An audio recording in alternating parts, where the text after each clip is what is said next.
नमस्कार साथियों, मैं संदीप राठौर केवीएस एकेडमी की यूट्यूब चैनल पर आपका स्वागत करता हूं। साथियों, महाकुंभ सीरीज में हमारा चल रहा है इस समय महामैराथन। जी हाँ, महामैराथन में हम प्रैक्टिस से चालू कर रहे हैं। आज का हमारा है चौथा प्रैक्टिस से। जी हाँ, चौथा है जिसमें सभी विषयों से संबंधित 1000 तथ्य प्रश्नों का संग्रह इसमें मिलेगा। साथियों, तो हम शुरुआत करते हैं आज के सेशन की। तो आइए प्रारंभ करते हैं आज के सेशन के। साथियों, तो ये रहा आज का पहला प्रश्न आपका। ग्लोबल हेल्थ इनोवेशन फेलोशिप, जिसे हाल ही में भारत में लॉन्च किया गया था, किसके द्वारा समर्पित है? WHO, वर्ल्ड बैंक, ADB और बीपो। किसके द्वारा समर्थन है साथियों? इसको जल्दी से कमेंट करके बताइए क्या होगा इसका सही आंसर।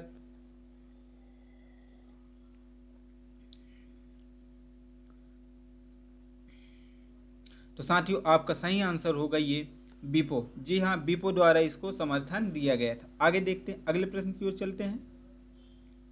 साथियों, आपका अगला प्रश्न, विश्व बैंक की लॉजिस्टिक्स परफॉर्मेंस इंडेक्स 2030 में भारत का स्थान क्या है? 2030 में क्या था भारत का स्थान? ठीक है,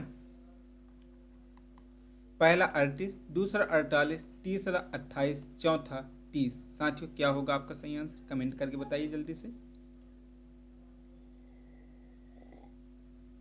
विश्व बैंक लॉजिस्टिक में, तो साथियों विश्व बैंक लॉजिस्टिक मतलब इंडेक्स 2023 की रिपोर्ट के अनुसार मध्य प्रदेश का स्थान कौन सा था साथियों?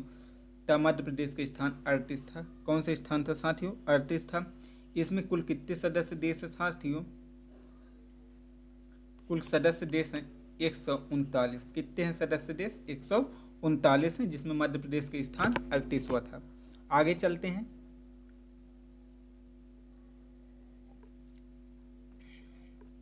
आपका अगला प्रश्न है, भारत के बाहर BR अम्बेडकर की सबसे बड़ी प्रतिमा स्टैचू ऑफ यूनिटी का अनावरण किस देश में किया गया था? भारत के बाहर BR अम्बेडकर की सबसे बड़ी प्रतिमा स्टैचू ऑफ यूनिटी का अनावरण किस देश में किया? पहला अमेरिका, दूसरा UAE, तीसरा नेपाल, चौथा बांग्लादेश। क्या होगा साथियों? कमेंट करके बताइए क्या होगा इसका सही आंसर।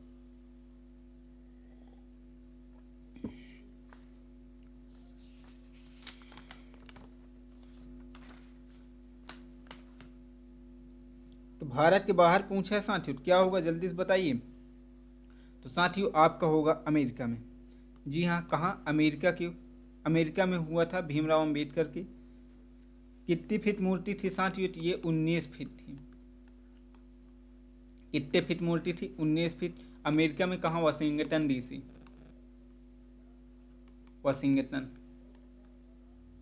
वाशिंगटन के मैरीलैंड में इसका अनावरण किया गया। किसे? डॉक्टर भीमराव अंबेडकर की स्टैचू की। ठीक है, स्टैचू ऑफ इक्वेलिटी का अनावरण किस देश में? अमेरिका में किया गया था। ये मूर्ति कितने फीट की बनी है साथियों? तो ये बनी है 19 फीट की। कितनी फीट ऊंची है? 19 फीट ऊंची है। आगे चलते हैं अगले प्रश्न की ओर साथियों। आपका अगला प्रश्न है, मध्य प्रदेश के किस विश्वविद्यालय में जैन अध्ययन केंद्र स्थापित की जाएगी? मध्य प्रदेश के किस विश्वविद्यालय में जैन अध्ययन केंद्र स्थापित की जाएगी? पहला ऑप्शन है देवी अहिल्याबाई होलकर इंदौर, दूसरा विक्रम विश्वविद्यालय उज्जैन, तीसरा डॉक्टर हरसिंह गौर विश्वविद्यालय सागर और चौथा है रानी दुर्गावती विश्वविद्यालय जबलपुर। तो क्या होगा साथियों आपका आंसर?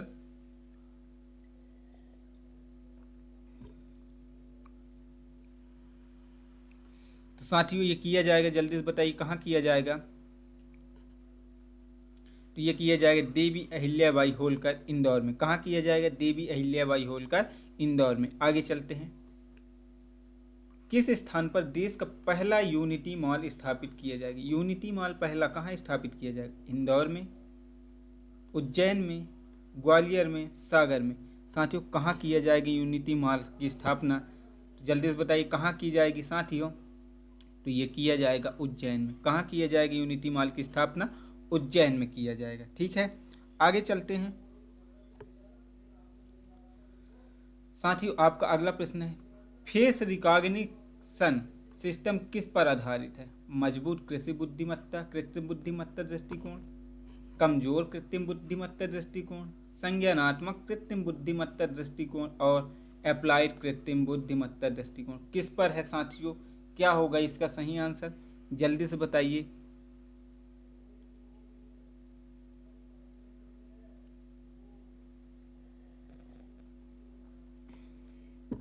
तो साथियों क्या होगा सही आंसर? किस पर आधारित है? ये अप्लाइड कृत्रिम बुद्धिमत्ता के दृष्टिकोण पर आधारित है दोस्तों। किस पर है? यह अप्लाइड एआई दृष्टिकोण पर आधारित है। एआई के मुख्य भाग 4 हैं। एआई के मुख्य भाग कितने हैं साथियों? ये देख लेते हैं।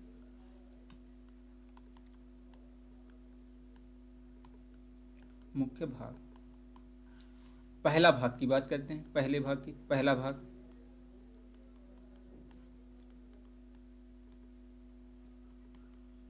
कमजोर एआई, जिसे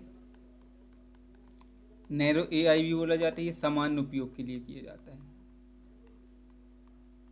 किसके लिए किया जाता है? सामान्य उपयोग के लिए किया जाता है। और मजबूत एआई का, मजबूत एआई का क्या किया जाता है? किसी एक निश्चित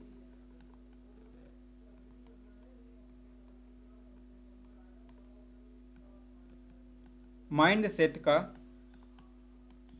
वर्णन करने के लिए। किसके लिए? वर्णन करने के लिए है। तो ये तो पहला भाग होता है साथियों। ठीक है, दूसरा भाग की बात करें। दूसरा भाग क्या होता है? प्रतिक्रिया मशीनें।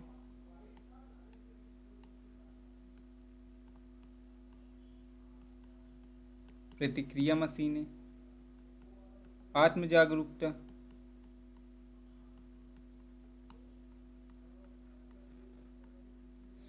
सीमित स्मृति आदि। सीमित स्मृति आदि। ठीक है, आगे चलते हैं अगले प्रश्न की ओर। सही मिलान करें साथियों, सही मिलान करें। तेज ऐप डिजिटल पेमेंट हेतु, उमंग ऐप ई सरकारी सेवाओं तक आसान पहुंच, सी विजिल चुनाव आयोग से संबंधित, और बोलो ऐप अमरनाथ यात्रियों से सुरक्षा। तो साथियों कौन सा सही होगा? सही मिलान कीजिए। पहला ऑप्शन है, मैं नंबर बोल रहा, 1 2 3 4, 1 2 4 3, 2 1 4 3, 2 1 3 4। क्या होगा सही आंसर?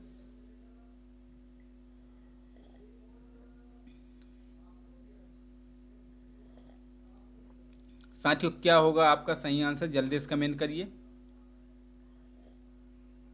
तो देखते हैं साथियों, तेज ऐप किससे संबंधित है? डिजिटल पेमेंट से हेतु है। ठीक है। उमंग किससे संबंधित है साथियों? तो ये सरकारी सेवाओं से संबंधित है।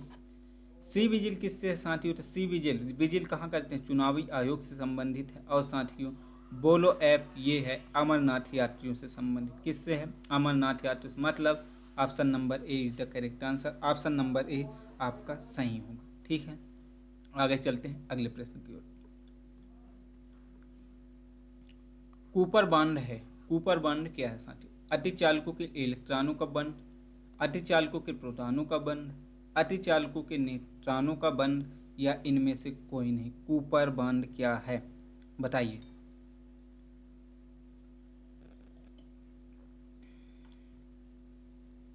तो साथियों ये है अतिचालकों के इलेक्ट्रॉनों का बंड।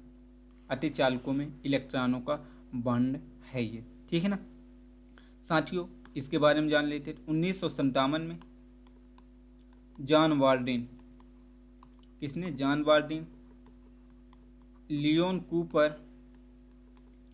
तथा रॉबर्ट श्रीफर द्वारा अतिचालकता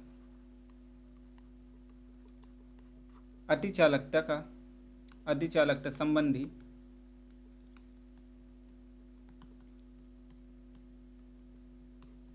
एक सिद्धांत प्रतिपादित किया। एक सिद्धांत प्रतिपादित किया। इसी सिद्धांत के लिए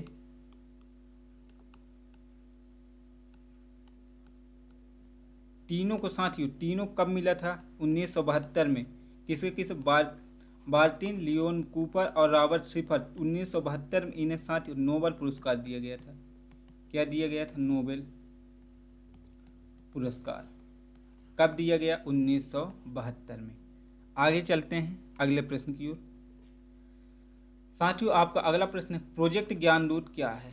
प्रोजेक्ट ज्ञानदूत क्या है? ग्रामीण इंटरनेट प्रणाली, ग्रामीण इंटरनेट सुविधा, शिक्षा पोर्टल और स्वास्थ्य पोर्टल। क्या है साथियों प्रोजेक्ट ज्ञानदूत?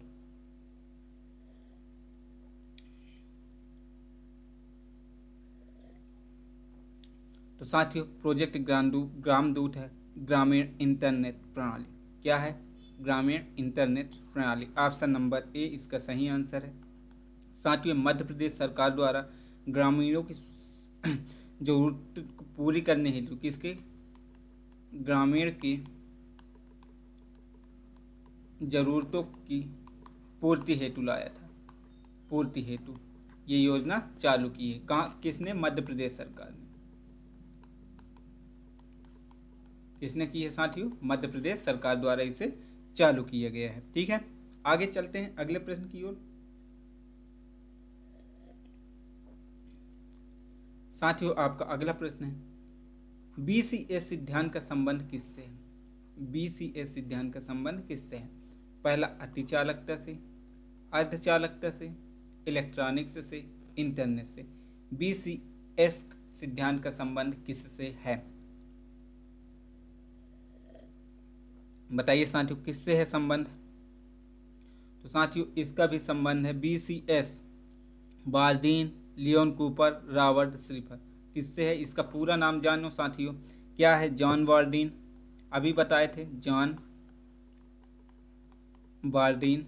बी, सी मतलब क्या है साथियों? लियोन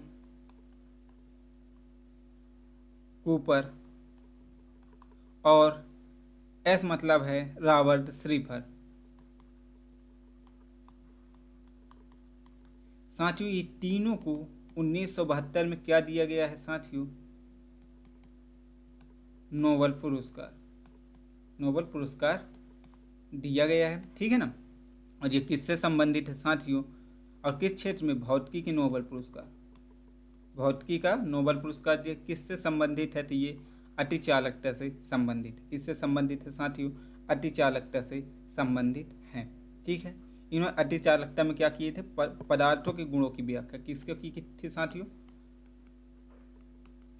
पदार्थों के गुणों की व्याख्या की थी। ठीक है, आगे चलते हैं अगले प्रश्न की ओर। पेंटियम चिप के जनक कौन है? पेंटियम चिप के जनक कौन है? विनोद धाम, सत्या नडेला, सुंदर पिचई, या फिर नंदन नील केंडी केनी। ये कौन है साथियों पेंटियम चिप के जनक?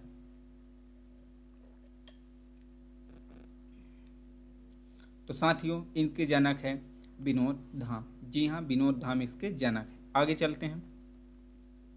अगला प्रश्न है, डीप ब्लू क्या है? जी हाँ, डीप ब्लू क्या है? नैनो कंप्यूटर, शतरंज कंप्यूटर, ब्लू व्हेल गेम, या फिर साथियों रोबोट पुलिस। क्या है नैनो कंप्यूटर साथियों? कमेंट करके बताइए नैनो कंप्यूटर क्या है।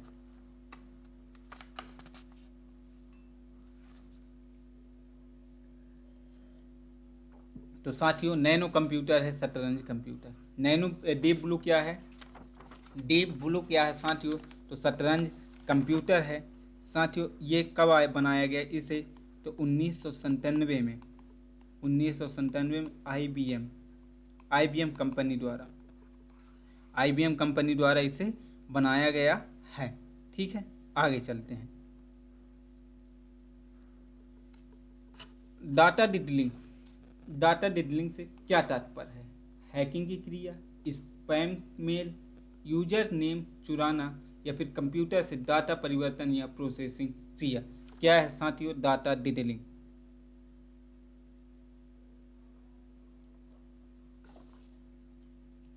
तो आइए बात करते हैं डाटा डिडलिंग की। तो ये क्या है?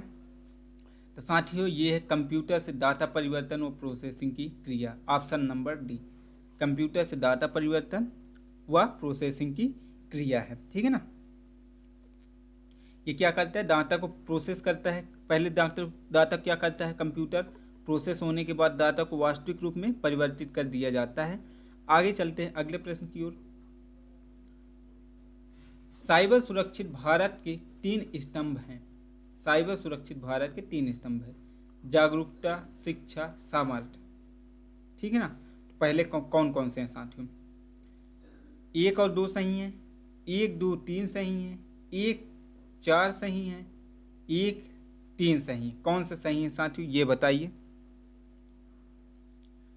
तो साथियों तीनों सही हैं। जागरूकता, शिक्षा और सामर्थ्य तीनों ही सही हैं साथियों। यह अभियान कब स्टार्ट किया? अभियान ये का प्रारंभ साथियों, इस अभियान का प्रारंभ हुआ था 2018 में। कब हुआ था? 2018 में। क्लियर है? आगे चलते हैं। ई गवर्नेंस में इनमें से कौन से तत्व शामिल हैं? ई गवर्नेंस में इनमें से कौन से तत्व शामिल हैं? पहला ई कोड, दूसरा खजाना कर्नाटक, तीसरा सी विजिटल, चौथा है राष्ट्रीय डिजिटल साक्षरता मिशन, चौथा ई सेवा। ई गवर्नेंस में इनमें से कौन से तत्व शामिल हैं? पहला है 1, 2, 3 शामिल है, दूसरा 1, 2, 3, 5 शामिल है, तीसरा 1, 2, 3 शामिल है साथियों, और चौथा सभी शामिल है। ई गवर्नेंस में इसमें से कौन से तत्व शामिल हैं? जल्दी से बताइए साथियों, ई गवर्नेंस में कौन से तत्व शामिल हैं? तो देखते हैं साथियों, इसमें ई कोर्ट भी शामिल है, खजाना भी शामिल है, सी विजिल भी शामिल है, साक्षरता डिजिटल साक्षरता राष्ट्रीय डिजिटल साक्षरता मिशन भी शामिल है, और ई सेवा भी शामिल है। अर्थात ऑप्शन नंबर डी, इनमें से सभी इसके अंतर्गत शामिल हैं। क्लियर? आगे चलते हैं। मध्य प्रदेश के किन जिलों में कोरकू जनजाति का संकेंद्रण है? मध्य प्रदेश के किन जिलों में कोरकू जनजाति का संकेंद्रण है साथियों? पहला धार, झाबुआ, रतलाम, शहडोल, मंडला, सीधी, खंडवा, बैतूल, नर्मदापुरम, पन्ना, दमोह, टीकमगढ़। मध्य प्रदेश में के किन जिलों में कोरकू जनजाति का संकेंद्रण है? जल्दी से बताइए साथियों। तो साथियों किधर वो है? तो खंडवा, बैतूल और नर्मदापुरम। खंडवा, बैतूल और नर्मदापुरम, जी हाँ, ये मध्य प्रदेश है। तो मध्य प्रदेश के दक्षिण में कोरकू जनजाति, इधर है कोरकू जनजाति, यहाँ क्या है? कोरकू जनजाति सतपुड़ा एरिया में। तो सतपुड़ा एरिया के अंतर्गत क्या क्या आएगा? खंडवा, बैतूल और नर्मदापुरम आता है। अर्थात इसी में क्या है साथियों? कोरकू जनजाति के निवासी। ये नहीं आएगा कि आपका झाबुआ, रतलाम ये तो ऊपर चले जाते हैं। ठीक है, तो केवल क्या आएगा? खंडवा, बैतूल और नर्मदापुरम। क्लियर? आगे चलते हैं।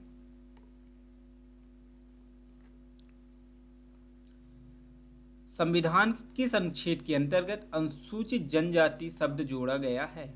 संविधान के किस अनुच्छेद के अंतर्गत अनुसूचित जनजाति जोड़ा गया साथ? पहला अनुच्छेद 342 1, अनुच्छेद 343 1, अनुच्छेद 344 1, अनुच्छेद 366 1। किसके अंतर्गत अनुसूचित शब्द जोड़ा गया है?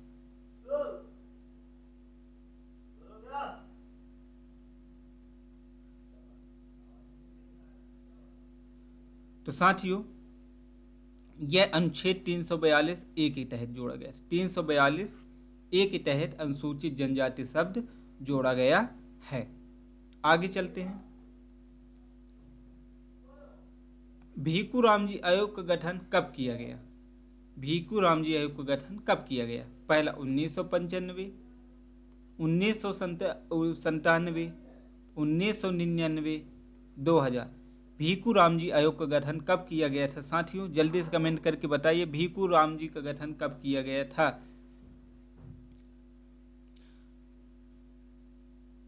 तो साथियों इसका गठन कब किया गया था? 1999 में किया गया। किस सरकार द्वारा किया गया था? तो महाराष्ट्र सरकार द्वारा। किसके द्वारा? महाराष्ट्र के सरकार द्वारा इसका गठन किया गया था। आगे चलते हैं अगले प्रश्न की ओर। साथियों आपका अगला प्रश्न है, भील जनजाति में मांगलिक अवसर पर बनाए जाने वाले भित्ति चित्र को क्या कहते हैं? मांगलिक अवसर पर बनाए जाने वाले भित्ति चित्र को क्या कहा जाता है साथियों? पहला है गेहर, दूसरा है दोहर, तीसरा है गोत्र रेश, चौथा है दिव्यांगना। क्या बोला जाता है साथियों भित्ति चित्र को? तो साथियों इसको गोत्रेज बोला जाता है। क्या बोला जाता है? गोत्रेज बोला जाता है। आगे चलते हैं। आपका अगला प्रश्न, बैगा जनजाति में करस कौवा की स्थापना किस संस्कार में की गई? करस कौवा की स्थापना किस संस्कार में की गई थी साथियों? तो पहला ऑप्शन है आपका विवाह संस्कार, दूसरा ऑप्शन है जन्म संस्कार, तीसरा ऑप्शन है मृत्यु संस्कार और चौथा ऑप्शन है इनमें से कोई नहीं। बैगा जनजाति में करस कौवा की स्थापना किस संस्कार में की गई थी?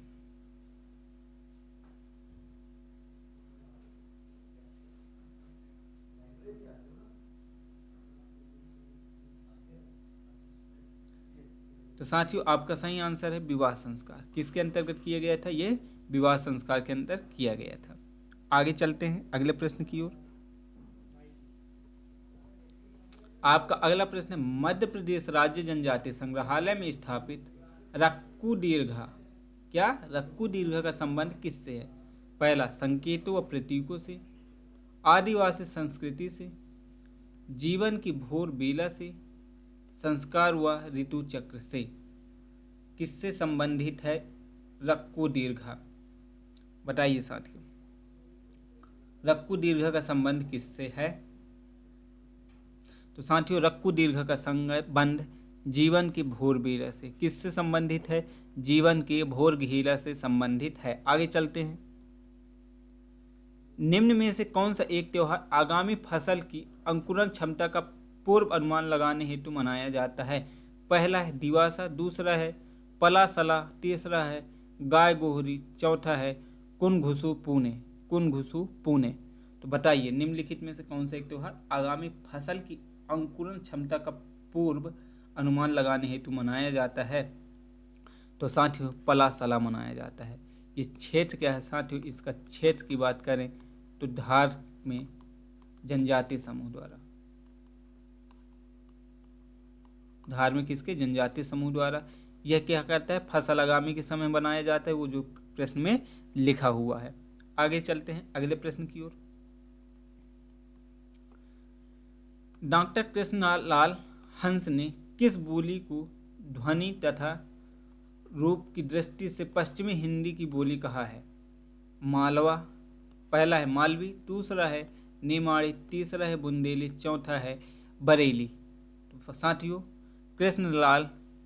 डॉक्टर कृष्णलाल हंस ने किसे पश्चिमी हिंदी बोली कहा गया है? बताइए।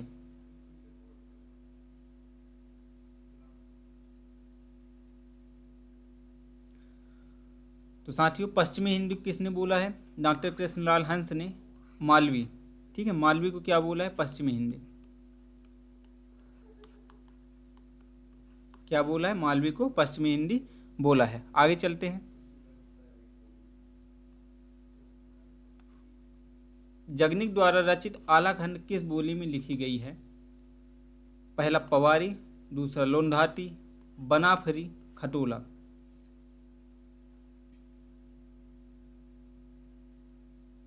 साथी क्या होगा आपका आंसर? तो क्या है? आलाखंड किस बोली में लिखी गई है? तो ये लिखी गई है, जल्दी से बताइए, बनाफरी बोली में। किस में लिखी गई है? बनाफरी में।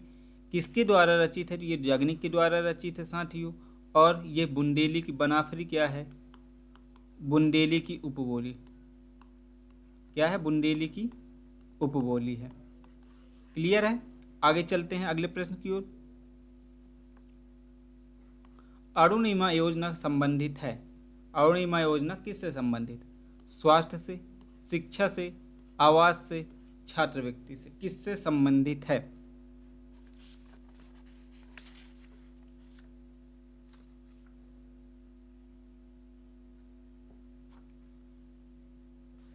तो साथियों जल्दी से बताइए अरुणिमा योजना किससे संबंधित है? अरुणिमा योजना स्वास्थ्य से संबंधित। किससे संबंधित है साथियों? स्वास्थ्य से संबंधित है। इसका उद्देश्य क्या है? उद्देश्य क्या है साथियों? अनुसूचित जनजाति,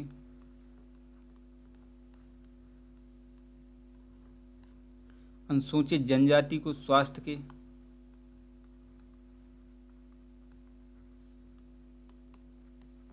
प्रति जागरूक करना, तथा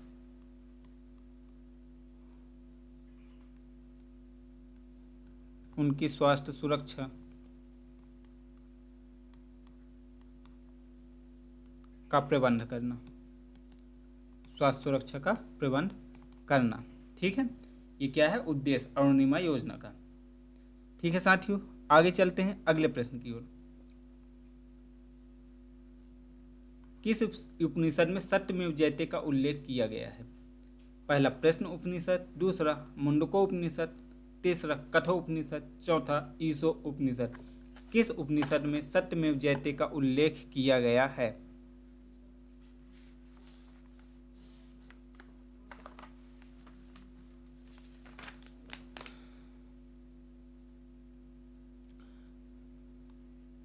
तो साथियों आपका सही आंसर होगा क्या? मुंडको उपनिषद। जी हाँ, मुंडको उपनिषद में की गई है इसका उल्लेख, तथा यहाँ के यज्ञ की तुलना, इसमें की यज्ञ की तुलना साथियों टूटी फूटी नाव से की है। टूटी फूटी नाव से यज्ञ की तुलना किससे की है? टूटी फूटी नाव से। आगे चलते हैं अगले प्रश्न की ओर। प्राचीन भारत के किन पवित्र ग्रंथों को प्रत्यास्त्री कहा गया है?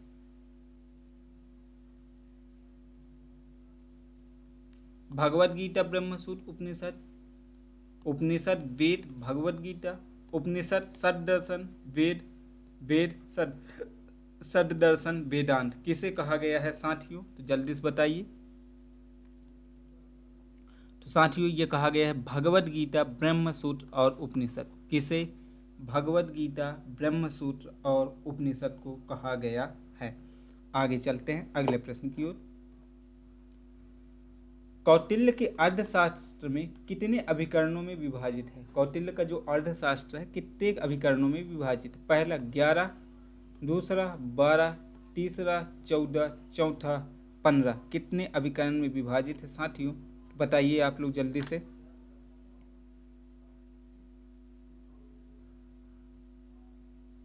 साथियों आपका सही आंसर होगा 15 अभिकरण। कितने अभिकरण हैं?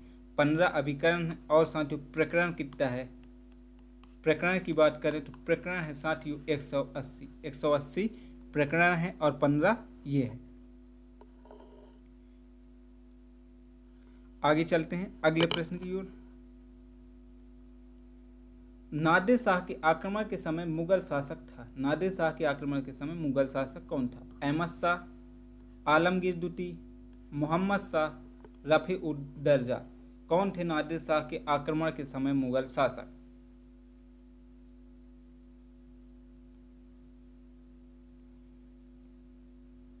साथियों नादिर शाह का आक्रमण कब हुआ था? पहली तो ये बताइए 1739 ईस्वी में। नादिर शाह का आक्रमण कब हुआ था?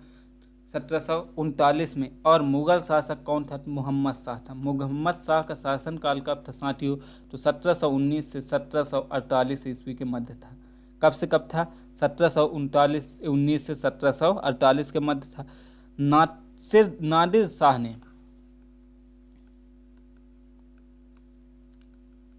शाह ने करनाल के युद्ध में, कौन सी युद्ध? करनाल के युद्ध में मुगल सेना को पराजित किया था साथियों। मुगल सेना को पराजित किया था। किसको? मुगल सेना को पराजित किया था। नादिर शाह को ईरान का नेपोलियन कहा जाता है। नादिर शाह को ईरान का नेपोलियन कहा जाता है साथियों। ईरान का नेपोलियन किसे बोला जाता है? नादिर शाह को बोला जाता है। आगे चलते हैं अगले प्रश्न की ओर। साथियों आपका अगला प्रश्न, प्रथम गोजमेज सम्मेलन के बारे में निम्नलिखित में से कौन से तथ्य सही नहीं है? सही नहीं है ये बताना है। यह वर्ष 1930 में आयोजित हुआ था। इसे साइमन आयोग की रिपोर्ट पर चर्चा करनी थी। इसका आयोजन लंदन में हुआ था और साथियों इसमें कांग्रेस प्रतिनिधिमंडल में भाग लिया था। क्या हुआ था साथियों? प्रथम गोजमेज सम्मेलन के बारे में कौन सा कथन सत्य नहीं है? तो देखते साथियों यह वर्ष 1930 में आयोजित हुआ था। ये तो बिल्कुल सही है। इसे साइमन आयोग की रिपोर्ट पर चर्चा करनी थी। ये भी सही है।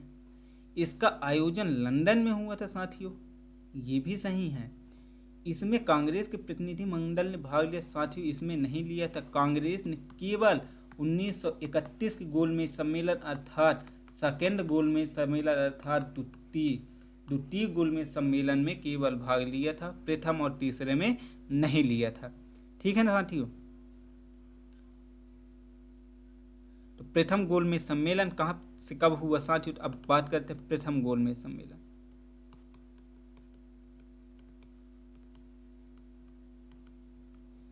तो साथियों ये कब से हुआ? 12 नवंबर 1930 से 19 जनवरी 1931 के मध्य हुआ। कब से? 12 नवंबर 1930 से 19 जनवरी 1931 के मध्य हुआ। कहाँ हुआ साथियों? तो ये लंदन के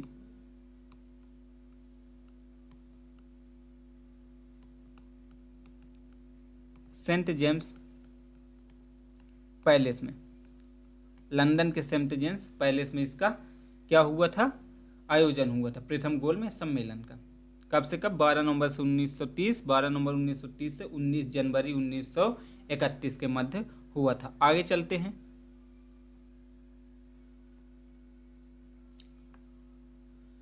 निम्नलिखित में से किस भारतीय राष्ट्रीय कांग्रेस के अधिवेशन में जवाहरलाल नेहरू ने समाजवाद को भारत की समस्याओं को हल करने की कुंजी बताया था? पहला लाहौर में, दूसरा लखनऊ में, तीसरा इलाहाबाद, चौथा रामगढ़। कहाँ किया था साथियों? जल्दी से बताइए।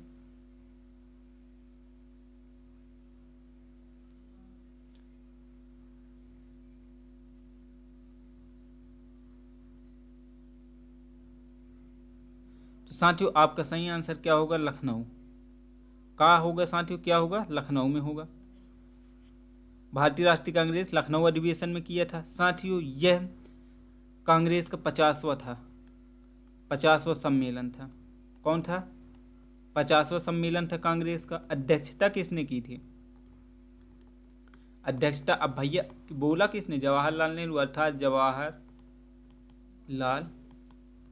नेहरू ने क्या की थी साथियों? इसका अधिवेशन किया था। और इस अधिवेशन को साथियों इन्होंने कांग्रेस में समाजवाद अपनाने का अनुरोध किया था। इसी अधिवेशन में कांग्रेस को क्या बोला? कांग्रेस से समाजवाद को अपनाने का अनुरोध किया। क्या किया? समाजवाद अपनाने का अनुरोध किया। किस अधिवेशन में? लखनऊ में। कौन सा अधिवेशन था? 50वां अधिवेशन था। अध्यक्षता किसने किया था साथियों? तो पंडित जवाहरलाल नेहरू ने इसकी अध्यक्षता की थी। आगे चलते हैं अगले प्रश्न की ओर। निम्न में से कौन सा भारत की गांधी जी का प्रथम सत्याग्रह आंदोलन था?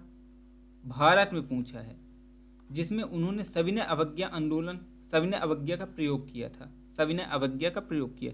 पहला चंपारण, दूसरा खेड़ा, तीसरा अहमदाबाद, चौथा रॉलेट एक्ट।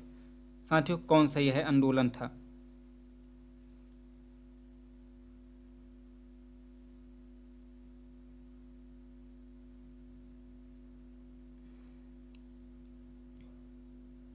तो साथियों यह था चंपारण सत्याग्रह। कब हुआ था? 1917 में। जी हाँ 1917 में हुआ था। चंपारण के बिहार में, या फिर बिहार के चंपारण में। बिहार के चंपारण में हुआ था। इसके कारण इसका कहा गया बिहार चंपारण सत्याग्रह कहा गया। क्यों हुआ था साथियों? नील की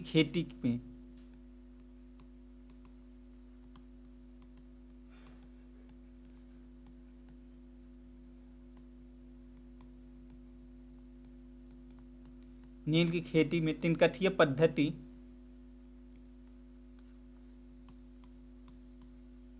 ठीक है उन्मूलन के लिए। ठीक है, इसमें क्या किया था? नील की खेती तिनकठिया पद्धति से उन्मूलन करने के लिए इसका आंदोलन किया गया था साथियों। नील की खेती से संबंधित था ये। कब किया गया? 1917 में किया गया, बिहार के चंपारण में। गांधी जी के मध्य भारत में पहला सत्याग्रह था। ठीक है, और पहला भूख हड़ताल कौन था? तो ये पर आप लोग कमेंट कर दीजिएगा।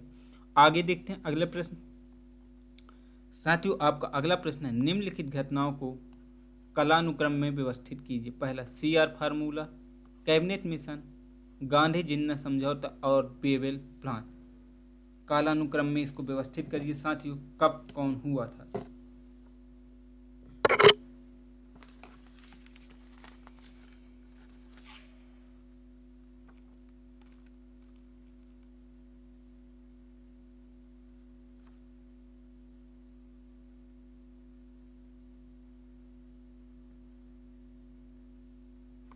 तो साथियों आपका option number B is the correct answer. B आपका सही होगा। सबसे पहले CR फार्मूला आया था साथियों, ठीक है। इसके बाद कैबिनेट क्या हुआ था, गांधी और जिन्नी के बाद समझौता हुआ, फिर बेबेल प्लान, और सबसे लास्ट में आया था कैबिनेट मिशन। सबसे लास्ट में क्या आया था साथियों, कैबिनेट मिशन आया था, ठीक है ना।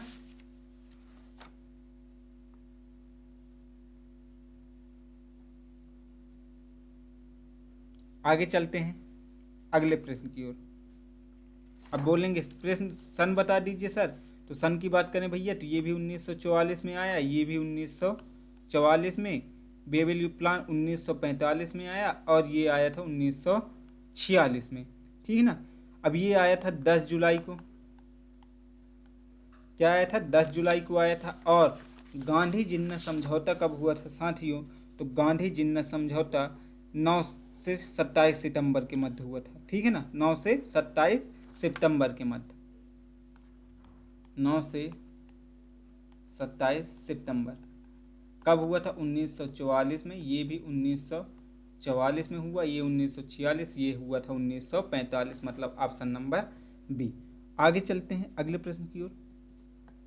साथियों आपका अगला प्रश्न है, निम्नलिखित में से किसका शिखर द्रविड़ शैली में बना है, किसका शिखर द्रविड़ शैली में बना है।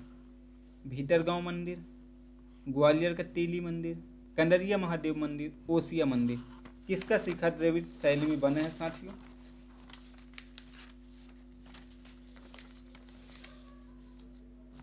तो साथियों आपका सही आंसर होगा कंडरिया महादेव। क्या होगा जल्दी से बताइए, ग्वालियर का टीली मंदिर। ग्वालियर का टीली मंदिर का शिखर आपका बना है द्रविड़ शैली में। आगे चलते हैं अगले प्रश्न की ओर। निम्नलिखित में से कौन काकोरी कांड मुकदमे में सरकारी वकील थे। काकोरी कांड मुकदमे में सरकारी वकील कौन थे। मोहनलाल सक्सेना, जगत नारायण मुल्ला, कृष्ण बहादुर, या फिर प्रभात चंद्र, कौन थे साथियों।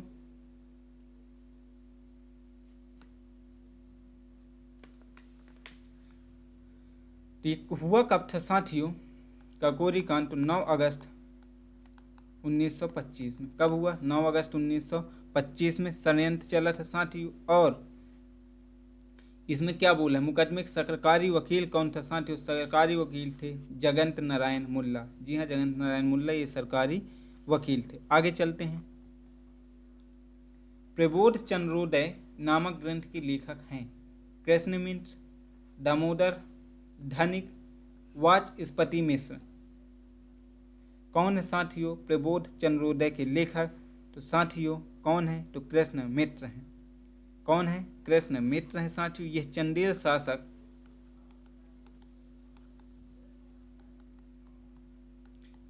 शासक कीर्तिवर्मन के दरबारी थे। कीर्तिवर्मन के क्या थे, दरबारी थे, ठीक है। आगे चलते हैं अगले प्रश्न की ओर।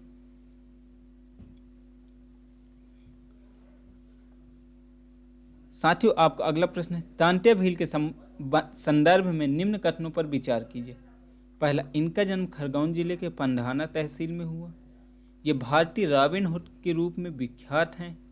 तीसरा, तांत्या भील का बलिदान 4 दिसंबर तांत्या भील का बलिदान दिवस 4 दिसंबर है साथियों। चौथा है, 1857 की क्रांति के प्रमुख जनजाति व्यक्तित्व हैं। उपरोक्त में सत्य कथन बताना है। पहला, केवल 1, 2, 4। दूसरा है केवल 1, 3, 4। तीसरा है केवल 2, 3, 4। और साथियों चौथा है उपरोक्त सभी। तो क्या होगा साथियों, जल्दी से बताइए।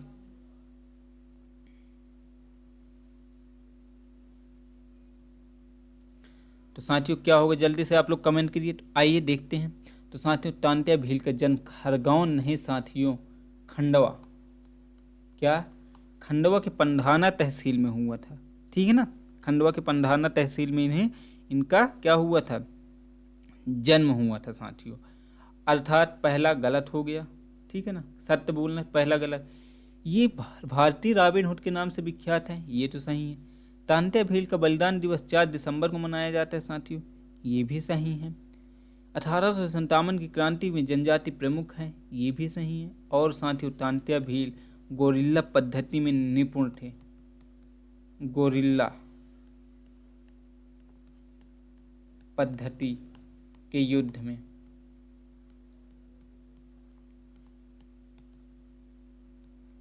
निपुण, गोरिल्ला पद्धति की शिक्षा किससे ली थी, इसकी शिक्षा इन्होंने किससे ली थी साथियों, तात्या टोपे से। किससे ली थी, तात्या टोपे से।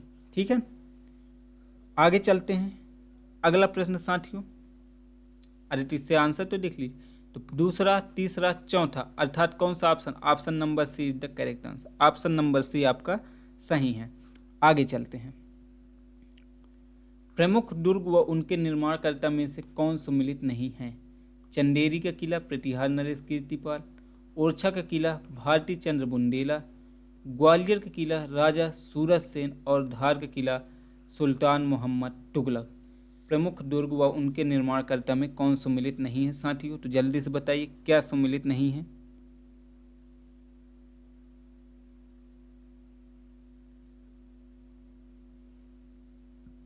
सम्मिलित नहीं है साथियों, जल्दी से बताइए।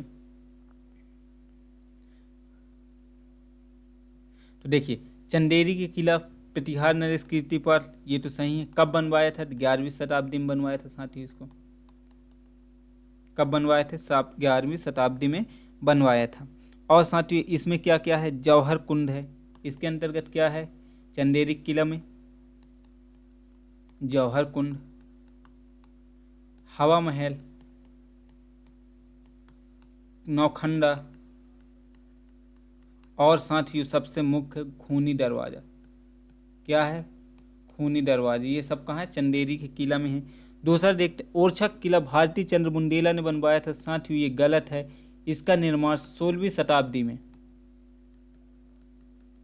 16वीं शताब्दी में किसने किया था, वीर सिंह देव ने करवाया था, वीर सिंह देव ने। ओरछा में और क्या क्या है साथियों, यहाँ चतुर्भुज मंदिर,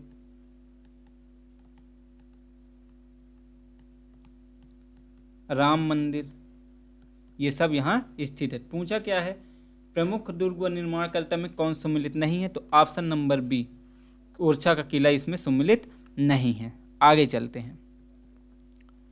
भील जनजाति से संबंधित नहीं है, भील जनजाति से संबंधित नहीं है। पहला पिथौरा चित्रकला, दूसरा गवारी नाट्य, तीसरा नंदना प्रीत, चौथा कर्मा नृत्य। भील जनजाति से संबंधित नहीं है साथियों। क्या संबंधित नहीं है भील जनजाति से, तो साथियों भील जनजाति से संबंधित नहीं है। तब पिथौरा चित्रकला तो है साथियों, ग्वारी नाट्य ये भी है क्योंकि ये इनका लोक नाट्य है भीलों का। ग्वारी नाट्य क्या है, लोक नाट्य है भीलों का। ठीक है ना। और पिथौरा चित्रकला प्रमुख कलाकार कौन है साथियों, पेमा फाल्या। कौन है प्रमुख कलाकार, पेमा फाल्या है। और नंदना प्रीत ये तो साथियों भील जनजाति द्वारा प्रसिद्ध ही है ये तो। और कर्मा नृत्य भील जनजाति में प्रचलित नहीं है साथियों, भील जनजाति में नहीं है। ठीक है, आगे चलते हैं। आपका अगला प्रश्न, निम्न में से कवि का संबंध, किस कवि का संबंध बुंदेली साहित्य से है। जगनिक, केशव, गंगाधर व्यास, पद्माकर। बुंदेली साहित्य से है। पहला ऑप्शन है 1 2 3, दूसरा ऑप्शन 1 2 4, दूसरा ऑप्शन है 1 3 4, तीसरा ऑप्शन है 1 4 और चौथा ऑप्शन है उपरोक्त सभी। किनका संबंध बुंदेली साहित्य से है साथियों, आइए देखते हैं। जगनिक का संबंध है साथियों, केशव का संबंध भी है, गंगाधर व्यास का भी संबंध है और पद्माकर का भी संबंध है, अर्थात उपरोक्त सभी, अर्थात ऑप्शन नंबर डी आपका सही होगा। अगले प्रश्न की ओर चलते हैं साथियों। आपका अगला प्रश्न, 1857 की क्रांति में ख्वाजा नायक ने किस क्षेत्र में विद्रोह किया था? ख्वाजा नायक ने किस क्षेत्र में विद्रोह किया? पहला महाकौशल, दूसरा विंध्य शक्ति, तीसरा मालवा और साथ ही चौथा निमाड़। 1857 क्रांति में ख्वाजा नायक ने किस क्षेत्र में विद्रोह किया था साथियों? तो साथियों ख्वाजा नायक का जन्म कब हुआ था? तो 1830 में निमाड़ में। कहाँ हुआ था? 1830 में निमाड़ में हुआ था साथियों इनका जन्म। ठीक है। और ख्वाजा नायक और भीमा नायक की जोड़ी ने 1857 की क्रांति में कहाँ से? निमाड़ क्षेत्र से विद्रोह किया था। कहाँ से विद्रोह किया था साथियों? निमाड़ क्षेत्र से। और इनको विद्रोह को किसने दबाया था साथियों? तो अंग्रेज कर्नल आउटक्रम ने। अंग्रेज कर्नल आउटक्रम ने इनके विद्रोह को दबाया था और इन्हें बंदी बनाया था। ठीक है, आगे चलते हैं। पद्माकर ने अली जाह प्रकाश ग्रंथ की रचना किसके दरबार में की थी? दौलत राव सिंधिया, प्रताप सिंह, जगत सिंह, रघुनाथ राव अप्पा। क्या है साथियों? पद्माकर ने अली जाह प्रकाश के संबंध में अली जाह प्रकाश ग्रंथ की रचना किसके दरबार में की थी? दौलत राव सिंधिया, प्रताप सिंह, जगत सिंह और रघुनाथ राव अप्पा। साथियों क्या होगा आपका सही आंसर?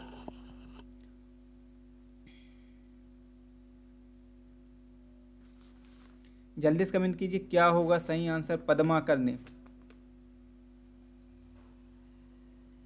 तो साथियों आपका सही आंसर हुआ दौलत राव सिंधिया। क्या है? दौलत राव सिंधिया। ठीक है, आगे चलते हैं। पद्माकर का जन्म कहाँ हुआ था? और इनका जन्म हुआ था साथियों सागर में। कहाँ हुआ था? सागर में हुआ था। आगे चलते हैं। इत्रदान महल किस दुर्ग में स्थित है? इत्रदान महल किस दुर्ग में स्थित है साथियों? पहला ग्वालियर दुर्ग, दूसरा गिन्नौरगढ़ दुर्ग, तीसरा रायसेन दुर्ग, चौथा मांडू दुर्ग। कहाँ है इत्रदान महल साथियों? तो यह है रायसेन दुर्ग में। कहाँ है साथियों? रायसेन दुर्ग में। निर्माण किसने कराया था? निर्माण की बात करें तो इसका निर्माण राजा राज बसंती ने। राजा राज बसंती ने किसने कराया था? राजा राज बसंती ने इसका निर्माण कराया था। आगे चलते हैं। निम्न कथनों पर विचार करें साथियों, निम्न कथनों पर विचार करें। जबगढ़ या जनगढ़ सिंह श्याम प्रसिद्ध गोंडी चित्रकार हैं। राज्य विधानसभा के द्वार पर बने चित्रों का निर्माण कुंड संरचना जनगढ़ सिंह द्वारा किया गया। आपको बताना है साथियों पहला और दूसरा दोनों सही हैं, दोनों गलत है, केवल एक सही है, केवल दो सही है। क्या होगा आपका सही कथन साथियों? जबगढ़ या फिर जनगढ़ सिंह श्याम प्रसिद्ध गोंडी चित्रकार थे। बताइए क्या होगा आपका सही आंसर? तो आइए देखते हैं साथियों। जनगढ़ सिंह श्याम गोंडी चित्रकार थे तो ये तो सही है। यह राज्य विधानसभा के द्वार पर बने चित्रों का निर्माण जनगढ़ सिंह के द्वारा किया गया है साथियों, तो ये भी सही, अर्थात ऑप्शन नंबर ए पहला और दूसरा दोनों ही सही हैं। पहला और दूसरा दोनों सही हैं साथियों। आगे चलते हैं अगले प्रश्न की ओर। खजुराहो के मंदिरों का किस वर्ष यूनेस्को के विश्व धरोहर में घोषित किया गया? खजुराहो के मंदिरों को किस वर्ष यूनेस्को ने विश्व धरोहर में घोषित किया? पहला 1986, 1989, 2003, 2005। साथियों इसका निर्माण कब हुआ था? तो चंदेल शासकों ने कराया था। निर्माण किसने कराया था? चंदेल शासकों ने। कब कराया था? 10वीं से 11वीं सदी में। 10वीं से 11वीं सदी में इसका निर्माण कराया था। और साथियों इसे यूनेस्को के विश्व धरोहर में कब शामिल किया गया था? तो 1986 में। 1986 में इसे शामिल किया। 1989 में किसे शामिल किया गया था? तो सांची के बौद्ध स्तूप। सांची के बौद्ध स्तूप 1989 में किसे? सांची के बौद्ध स्तूप को। और साथ ही 2003 में भीमबेटका की गुफा। ठीक है, 2003 में भीमबेटका की गुफा, 1989 में सांची बौद्ध स्तूप और 1986 में खजुराहो के मंदिर को यूनेस्को में शामिल किया गया था। आगे चलते हैं। अगला प्रश्न, सूची फर्स्ट को सूची सेकंड में सम्मिलित कीजिए तथा और सूचियों के नीचे दिए गए कोड का प्रयोग कर सही उत्तर चुनिए। साथियों, सूची फर्स्ट है एक साइड सूची। उष्ण कटिबंधीय वन साइलेंट वैली, शंकु वृक्ष हिमाचल प्रदेश, कच्छ वनस्पति सुंदरवन और पतझर वन राजस्थान। पहला ऑप्शन है 1 2 3 4, दूसरा ऑप्शन है 2 1 4 3, तीसरा ऑप्शन है 1 4 2 3 और साथ ही चौथा ऑप्शन है 4 2 3 1 3। बताइए क्या होगा आपका सही आंसर।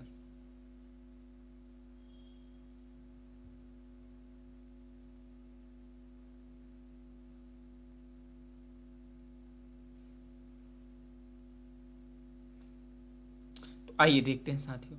उष्ण कटिबंधीय वन कहाँ पाया जाता है साथियों? साइलेंट वैली, ये तो सही है। शंकु वृक्ष वन कहाँ पाया जाता है? हिमाचल प्रदेश। कच्छ वनस्पति कहाँ पाया जाता है? सुंदरवन में। और पतझर वन कहाँ पाया जाता है साथियों? राजस्थान में पाया जाता है। अर्थात option number A is the correct answer. Option number A आपका सही आंसर होगा। 1 2 3 4। ठीक है, आगे चलते हैं अगले प्रश्न की ओर। साथियों, आपका अगला प्रश्न है, निम्नलिखित लौह अयस्कों में से बैलाडीला किसका खनन होता है? बैलाडीला में किसका खनन होता है? पहला हेमेटाइट, दूसरा सिंडेराइट, तीसरा लेमोनाइट, चौथा मैग्नेटाइट। लौह अयस्कों में बैलाडीला में किसका खनन होता है? बताइए साथियों क्या होगा आपका सही आंसर।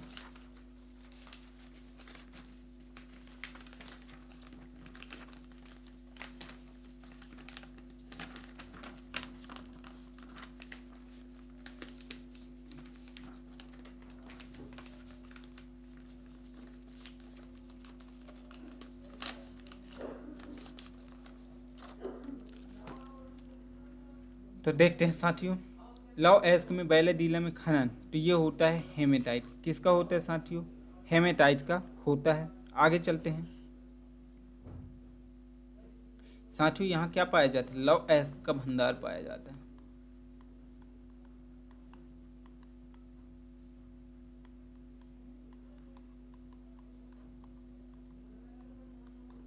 लौह अयस्क का भंडार पाए जाते हैं साथियों। और बैलाडीला कहाँ है साथियों? तो ये छत्तीसगढ़ में है। हेमेटाइट या फिर बैलाडीला कहाँ है साथियों आपका? तो छत्तीसगढ़। कहाँ है? छत्तीसगढ़ में स्थित है। आगे चलते हैं साथियों, आपका अगला प्रश्न, निम्नलिखित में से किस स्थान पर प्रवाल भित्ति विरंजन नहीं है? पहला कैम्बे या खंभात की खाड़ी, मन्नार की खाड़ी, लक्षद्वीप, अंडमान और निकोबार द्वीप समूह। निम्नलिखित में से किस स्थान पर प्रवाल भित्ति विरंजन नहीं है? तो साथियों जल्दी से बताइए क्या होगा आपका सही आंसर। तो साथियों आपका सही आंसर होगा ऑप्शन नंबर ए, कैम्बे या खंभात की खाड़ी में। आगे चलते हैं, निम्न कॉफी उत्पादन क्षेत्रों में से कौन सा क्षेत्र कर्नाटक में नहीं है? कॉफी उत्पादन क्षेत्रों में कौन सा कर्नाटक में नहीं है? चिकमंगलूर, कोंडांगू, हासन, पुलनेज। क्या होगा साथियों आपका सही आंसर?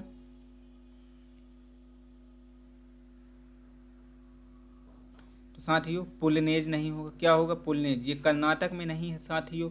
ये कहाँ है? तो ये है तमिलनाडु में। कहाँ है? तमिलनाडु में ये स्थित है। आगे चलते हैं अगले प्रश्न की ओर। और साथियों यह तमिलनाडु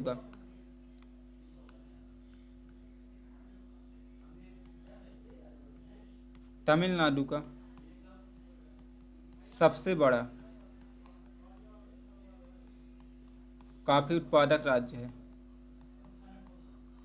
कॉफी उत्पादक क्षेत्र है। ठीक है, आगे चलते हैं। आपदा प्रबंधन एक्ट किस वर्ष बनाया गया? आपदा प्रबंधन एक्ट किस वर्ष बनाया गया? 2006 में, 2003 में, 2005 में, 2009 में। कब बनाया गया था? आपदा प्रबंधन एक्ट किस वर्ष बनाया गया था साथियों?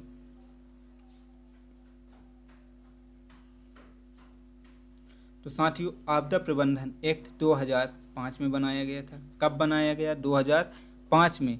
लागू कब हुआ साथियों? तो ये जनवरी 2006 में लागू हुआ। यह एक राष्ट्रीय कानून है साथियों, यह एक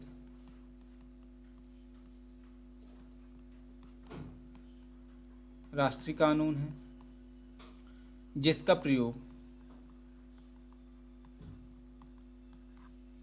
प्रयोग केंद्र सरकार करती है।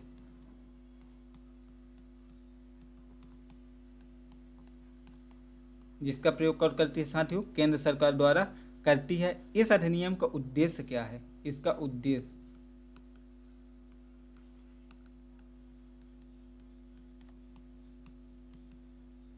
आपदा प्रबंधन में समग्र रणनीति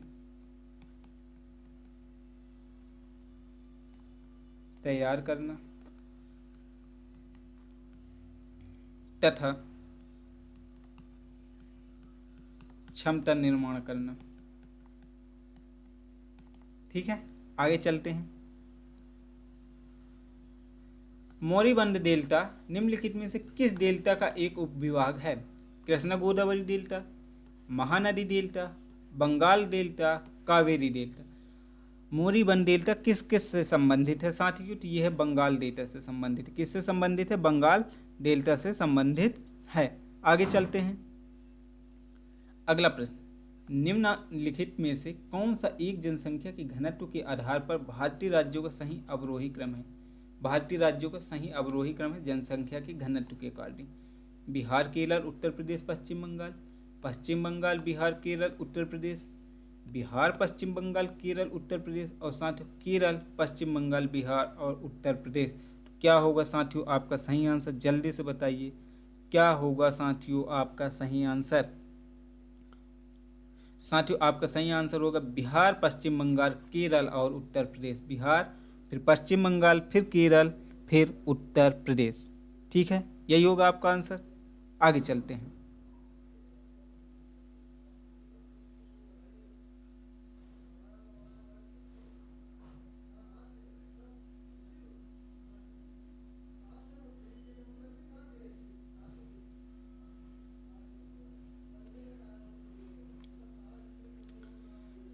निम्नलिखित युग्मों पर विचार कीजिए। एक साइड है साथियों शिखर, दूसरे साइड है पर्वत। किसकी शिखर है? मतलब सबसे ऊंची चोटी किस पर्वत की है? तो नामचा बड़वा गढ़वाल हिमालय, नंदा देवी कुमायूं हिमालय, नोकरेक सिक्किम हिमालय। निम्नलिखित में सही सम्मिलित करना है। एक और दो, केवल दो, एक और तीन, केवल तीन। कौन कौन सा सही है साथियों ये बताना है आपको।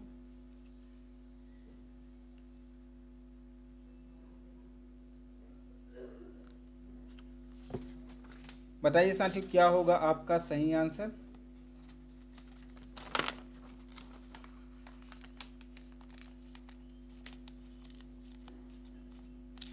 देखते हैं साथियों।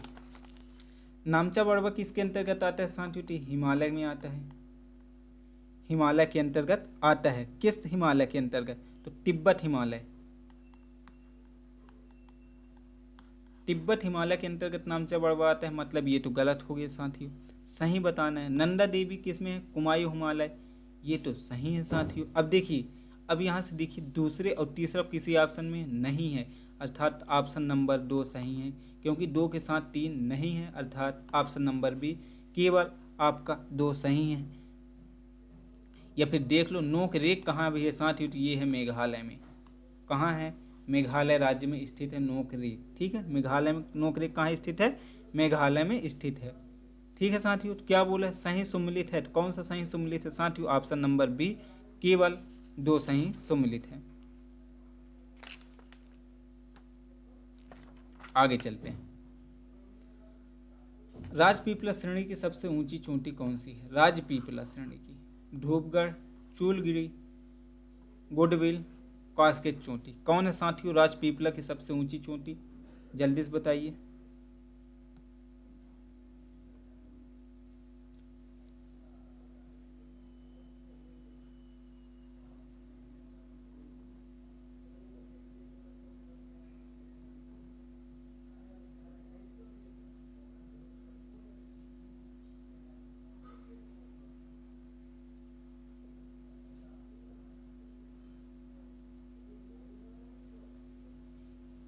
ठीक है, मध्य प्रदेश का मैप बना दिया, अच्छे से नहीं बना है, इसके लिए वो मत करना साथियों। ठीक है,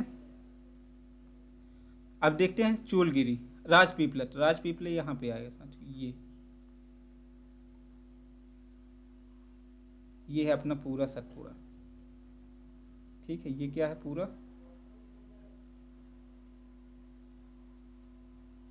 सतपुड़ा है। ठीक है साथियों, इसी में हम बनाएंगे अब राजपीपला।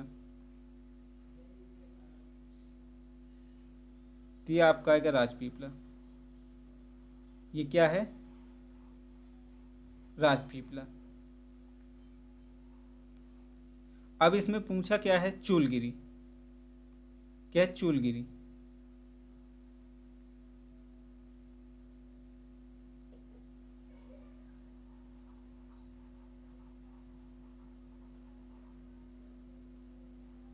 अब तो मैंने चूलगिरी बोल ही दिया है साथियों, तो आपको तो कोई कंफ्यूजन ही नहीं है।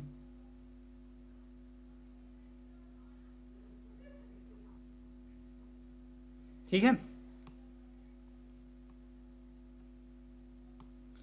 तो क्या बोला है, राजपीपला की सबसे ऊंची चोटी क्या है साथियों, तो ये है सतपुड़ा। सतपुड़ा में यहाँ सबसे है धूपगढ़, और राजपीपला की है साथियों ये है चूलगिरी। क्या है, चूलगिरी है। इसकी हाइट कितनी है, 1213 मीटर। कितना है, कितने साथियों, 1213 फिर 1215। ठीक है ना, 1215 है। कितना है, 1215 मीटर है इसकी हाइट। ठीक है, राजपीपला की। ठीक है, चूलगिरी आपका सही आंसर क्या होगा, चूलगिरी। और सतपुड़ा का पूछा होता तो सतपुड़ा का क्या है साथियों, धूपगढ़ है। सतपुड़ा का क्या है, धूपगढ़ है। आगे चलते हैं अगले प्रश्न की ओर। मध्य प्रदेश की जलवायु को उष्णकटिबंधीय स्वरूप प्रदान करने में कौन सा कारक प्रमुख रूप से उत्तरदायी है, दक्षिण पश्चिम में से आने वाला मानसून, पर्वतीय स्थिति, ए और बी दोनों, और दिया है ना तो ए ना तो बी। क्या होगा साथियों, उष्णकटिबंधीय के संबंध में क्या होगा आपका सही आंसर।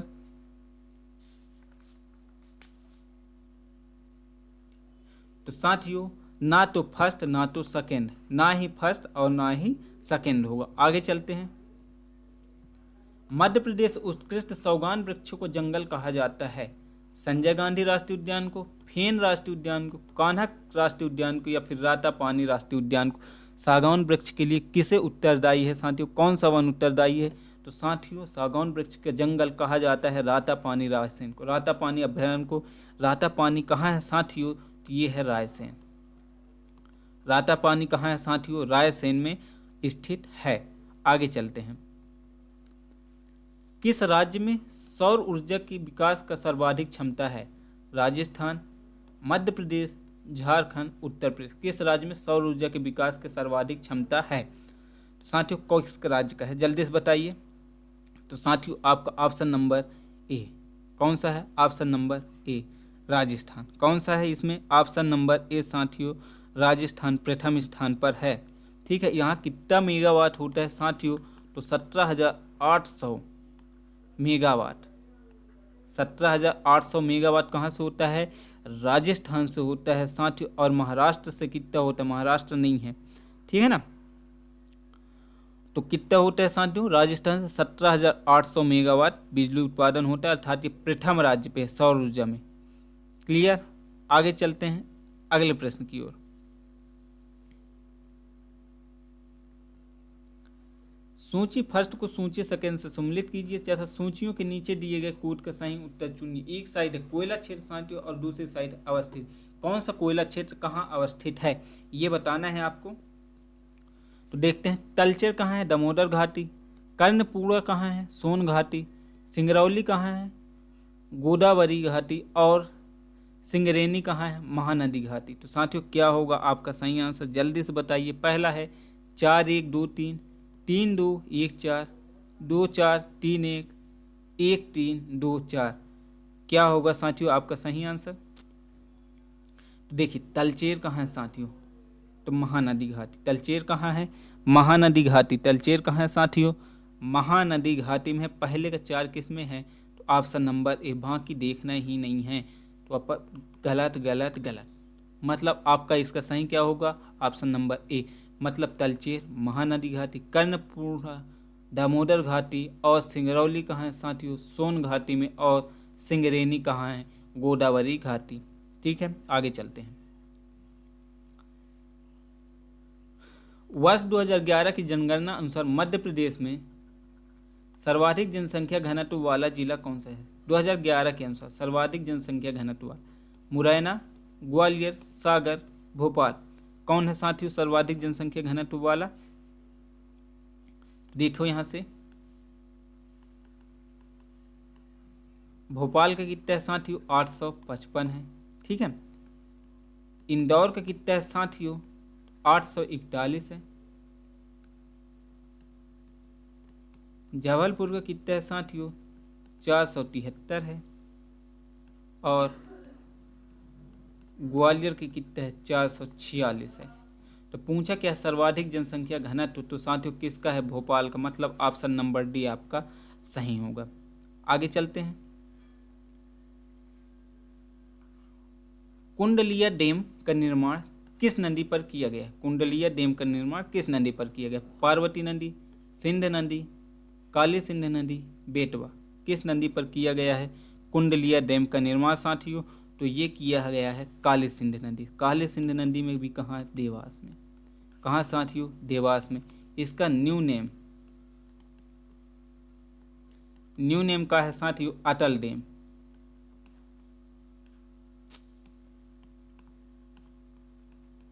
न्यू नेम का है अटल डैम। ये क्या करता है, ये एक सिंचाई परियोजना है साथियों। सिंचाई परियोजना हेतु इसका निर्माण किया गया है। आगे चलते हैं। अगला प्रश्न है, निम्न कूट में से सही कथन का चुनाव करें। पहला, मध्य प्रदेश कोयले के उत्पादन में प्रथम स्थान है। मध्य प्रदेश में टंगस्टन का उत्पादन होशंगाबाद में होता है। सीधी का मझौली खान सोना भंडार प्राप्ति के लिए प्रसिद्ध है। कूट पहला, 1 और 2, केवल 2, 2 और 3, उपर्युक्त सभी। क्या होगा साथियों आपका सही आंसर? सही कथन कौन सा है साथियों, ये बताना है।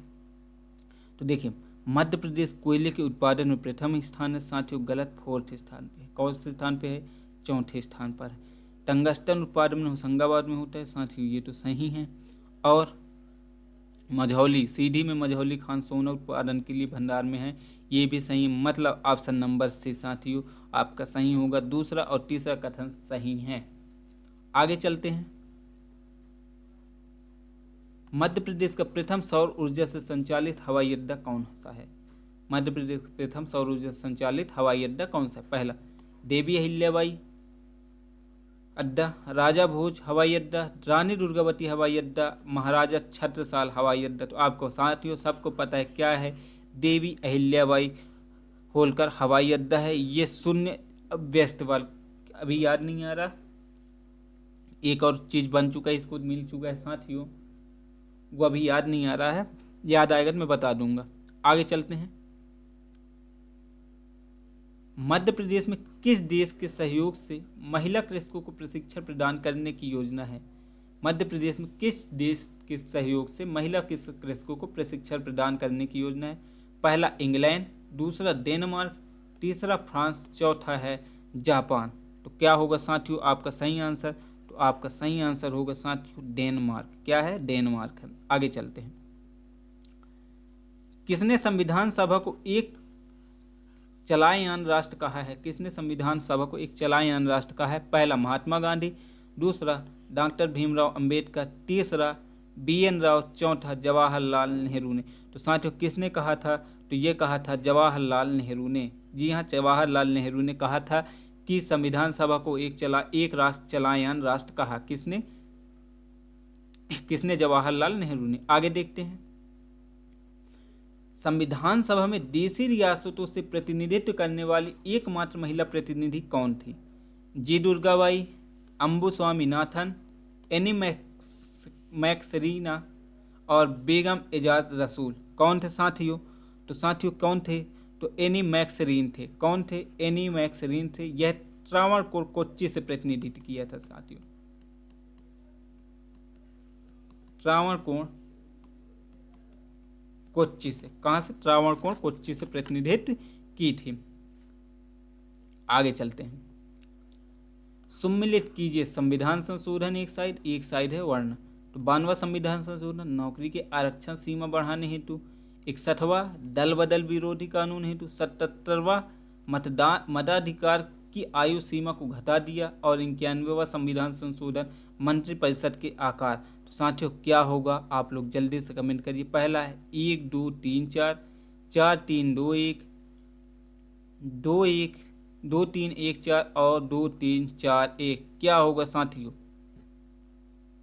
तो देखिए 52वां क्या है साथियों? दल बदल के लिए आया था। ठीक है। 61वां संविधान किस लिए था? मताधिकार। तो 2 3 अभी 2 में है। और साथियों आपका 77वां किस लिए आया था? नौकरियों के में आरक्षण सीमा बढ़ाने के लिए। अर्थात कौन सा ऑप्शन होगा जल्दी से बताइए आप लोग। तो option number C, option number C होगा। 91वां किस लिए आया था? मंत्रिपरिषद के आकार को बढ़ाने के लिए लाया गया था। क्लियर है? आगे चलते हैं। भारत का संविधान निम्नलिखित में से किस अनुच्छेद के अंतर्गत निर्वाचन आयोग के गठन का प्रावधान करता है?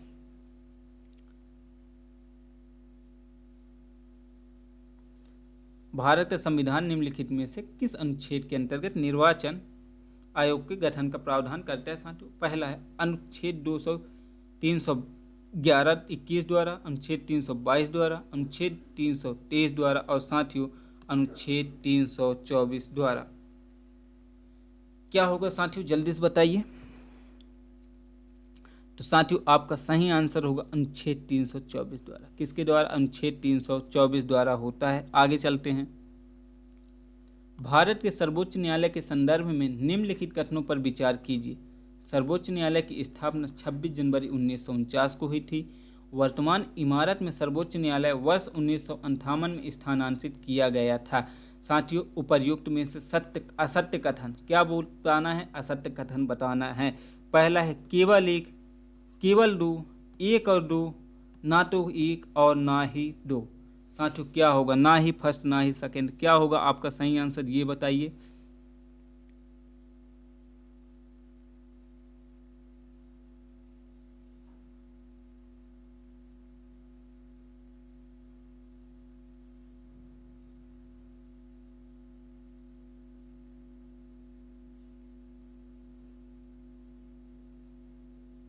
तो देखते हैं साथियों। तो सर्वोच्च न्यायालय की स्थापना 26 जनवरी 1950 को हुआ था। साथियों 26 जनवरी 1950 को नहीं, इसकी स्थापना 26 जनवरी 1950 को हुआ था। कब हुआ था? 26 जनवरी 1950 को। 26 जनवरी 1950 को इसकी स्थापना की गई थी। अर्थात कौन सा कथन असत्य है साथियों? तो ऑप्शन नंबर ए, क्योंकि पहला कथन आपका असत्य है। क्लियर है? इतने में कोई डाउट नहीं होगा आप सभी को। आगे चलते हैं। निम्नलिखित में से कौन से मुख्यमंत्री मध्य प्रदेश विधानसभा के नेता प्रतिपक्ष के पद पर रहे हैं? पहला कमलनाथ, दूसरा अर्जुन सिंह, तीसरा सुंदरलाल पटवा, चौथा बाबूलाल गौर। पहला ऑप्शन है केवल एक, दो और तीन, 2 3 और 4 उपरोक्त सभी। क्या है साथियों जल्दी से आप लोग बताइए क्या होगा आपका सही आंसर। अब देखते हैं नेता प्रतिपक्ष में कौन कौन थे साथियों। तो आप लोग तो इधर बताइएगा, मैं इधर लिख रहा। वीरेंद्र कुमार सकलेचा, पहले कौन थे? वीरेंद्र कुमार सकलेचा, फिर श्यामा चरण शुक्ल,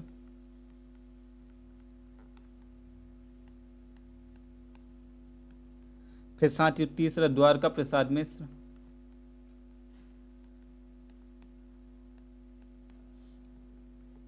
तीसरा से कैलाश जोशी,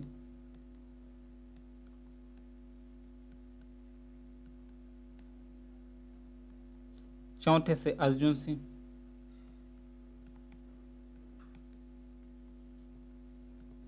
फिर थे सुंदरलाल पटवा,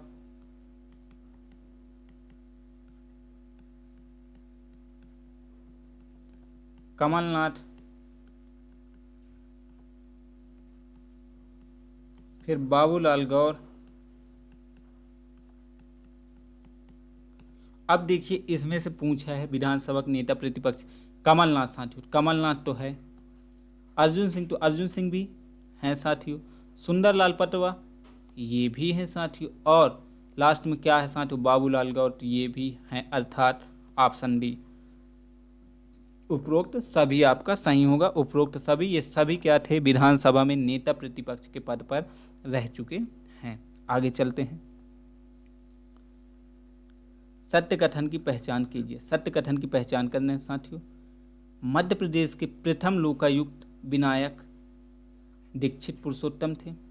मध्य प्रदेश के प्रथम उप लोकायुक्त नंदन दुबे थे। सी, ए और बी दोनों सत्य है, ए और बी दोनों असत्य है।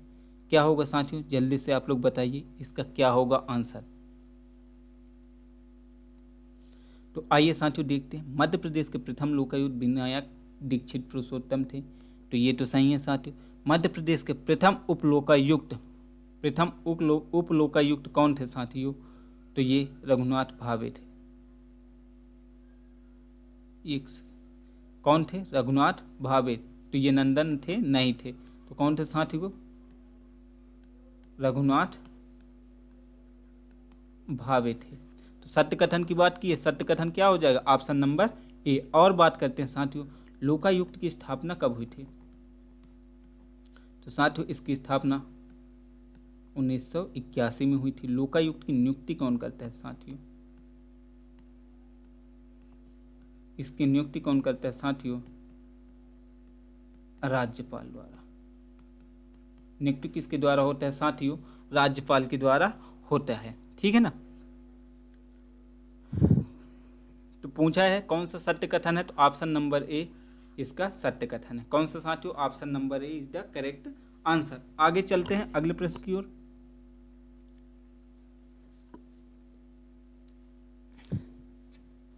मध्य प्रदेश राज्य महिला आयोग की स्थापना कब की गई। मध्य प्रदेश राज्य महिला आयोग की स्थापना कब की गई।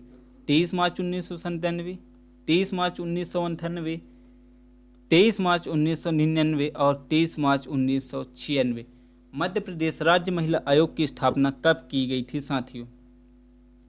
मध्य प्रदेश राज्य महिला आयोग की स्थापना कब की गई थी। तो साथियों इसकी स्थापना की गई थी 23 मार्च 1998 को। 23 मार्च 1998 को इसकी स्थापना की गई थी। आगे चलते हैं।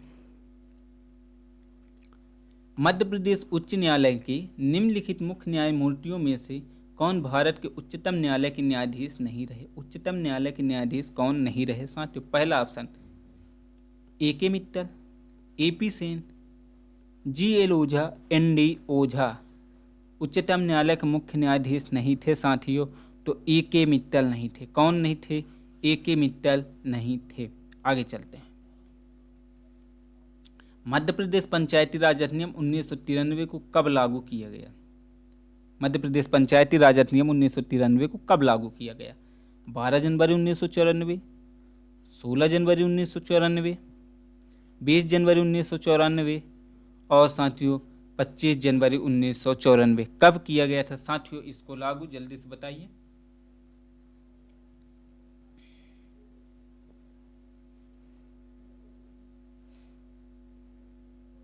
तो साथियों देखते हैं इसको विधानसभा में प्रस्तुत कब किया गया था। विधानसभा में 30 दिसंबर 1993 को, ठीक है ना। राज्यपाल के पास कब पहुंचे, राज्यपाल ने इसे कब कर दिया, 24 दिसंबर 1994 को। और साथियों ये लागू कब हुआ, तो ये लागू हुआ था 25 जनवरी 1994 को। ये 24 जनवरी किए थे ना साथियों, राज्यपाल द्वारा 24 जनवरी 1994 और लागू 25 जनवरी 1994। अर्थात कब हुआ गया, 25 जनवरी 1995। और साथियों इसको लागू करने वाला मध्य प्रदेश पहला राज्य था साथियों। इसको लागू करने वाला मध्य प्रदेश कौन सा राज्य था, पहला राज्य था, ठीक है। आगे चलते हैं साथियों। आपका अगला प्रश्न है एफडीआई आकर्षित करने में मध्य प्रदेश का देश में कौन सा स्थान है। एफडीआई आकर्षित करने में मध्य प्रदेश का देश में कौन सा स्थान है। पहला 12वां, 13वां, 15वां, 14वां। एफडीआई आकर्षित करने में मध्य प्रदेश का देश में कौन सा स्थान है साथियों? तो साथियों मध्य प्रदेश का एफडीआई आकर्षित करने में 13वां स्थान है। कौन सा स्थान है? 13वां स्थान है। आगे चलते हैं।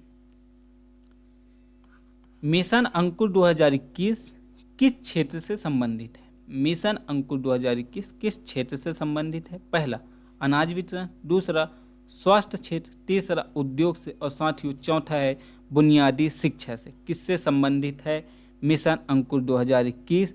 तो साथियों ये है बुनियादी शिक्षा से संबंधित है। किससे संबंधित है? बुनियादी शिक्षा से संबंधित है। आगे चलते हैं। अगला प्रश्न, निम्न में से असत्य कथन का चयन करना है। किसका चयन करना है साथियों? असत्य कथन का चयन करना है। पहला, सतत विकास लक्ष्यों को संयुक्त राष्ट्र एजेंडा 2030 भी कहा जाता है। संयुक्त राष्ट्र अनिवार्य एसडीजी के स्थानीयकरण को अपनाने वाले भारत का पहला शहर भोपाल है। 12 मई 2023 को टिकाऊ शहरी परिवर्तन के लिए एजेंडा फॉर एक्शन इंदौर में लॉन्च किया गया। साथियों चौथा है सतत विकास लक्ष्य भारत सूचकांक 2020 में मध्य प्रदेश 11वां स्थान है। मध्य प्रदेश 11वां स्थान है। तो साथियों कौन सा असत्य कथन है?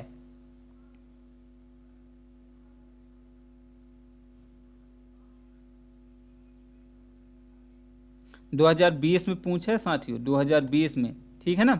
तो देखते हैं, सतत विकास लक्ष्यों के संयुक्त राष्ट्र एजेंडा 2030, ये तो सही है साथियों। संयुक्त राष्ट्र अनिवार्य एसडीजी स्थानांतरण को अपनाने वाला भारत का पहला शहर भोपाल है, ये भी सही है।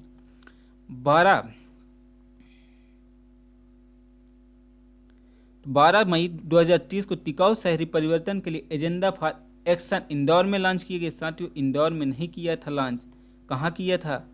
भोपाल में। कहाँ किया था? भोपाल में। मतलब ऑप्शन नंबर सी आपका गलत है। और साथियों सतत विकास एसडीजी में भारत सूचकांक 2020 में 11वां था और साथियों 2023 जो चालू हुआ है, जो अभी आया है वर्तमान में साथियों, उसमें है 18वां स्थान। कितना है?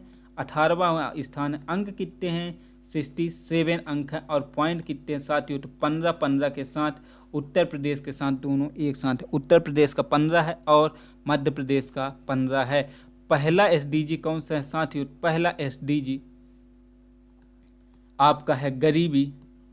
अब गरीबी में कौन सा स्थान है? तो 19वां है। और साथियों 17वां, क्योंकि पहला और 17वां रख लीजिए, तो 17वां किस में है साथियों? 17वें में है भागीदारी।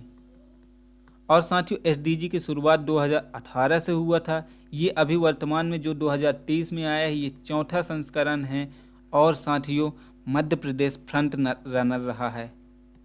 फ्रंट रनर मध्य प्रदेश रहा है साथियों। और शिक्षा किससे संबंधित है? शिक्षा किस एसडीजी में है साथियों?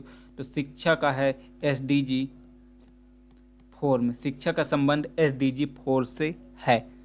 ठीक है, ये सब पढ़ लेना है। और जलवायु परिवर्तन का पूछेगा किस में है? जलवायु परिवर्तन 13 में है। क्लियर साथियों? आगे चलते हैं। इतने सारे इसके बारे में बता दिया हमने। यहाँ पे केवल सूचकांक 20 के बारे में पूछा और 23 के बारे में बता दिए हैं। ठीक है, आगे चलते हैं। मध्य प्रदेश में किस स्थान पर ग्रीन एनर्जी क्लस्टर स्थापित है? मध्य प्रदेश में किस स्थान पर ग्रीन एनर्जी क्लस्टर स्थापित? पहला बेतमा खुर्द इंदौर, जल कुआं खंडवा, पुलखेड़ी राजगढ़ और मोरखड़ा इंदौर। मध्य प्रदेश के में किस स्थान पर ग्रीन एनर्जी क्लस्टर स्थापित है साथियों? जल्दी से बताइए।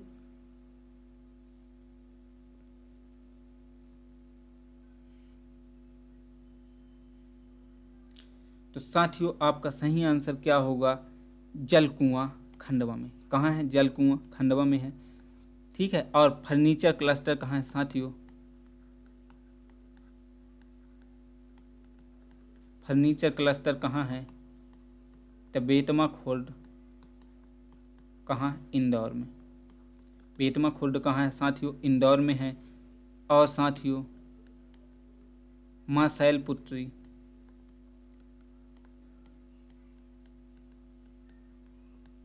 इंडस्ट्रियल एरिया कहाँ है? पीलूखेड़ी राजगढ़। कहाँ है? पीलूखेड़ी, राजगढ़। और साथियों Indore food park private limited, तो ये कहाँ है? मोरखेड़ी, इंदौर में। कहाँ है साथियों? मोरखेड़ी, इंदौर में स्थित है। ठीक है, आगे चलते हैं अगले प्रश्न की ओर।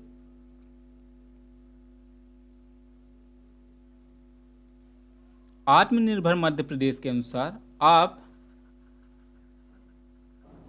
एक सेकेंड, इसको अच्छे से कर देते हैं।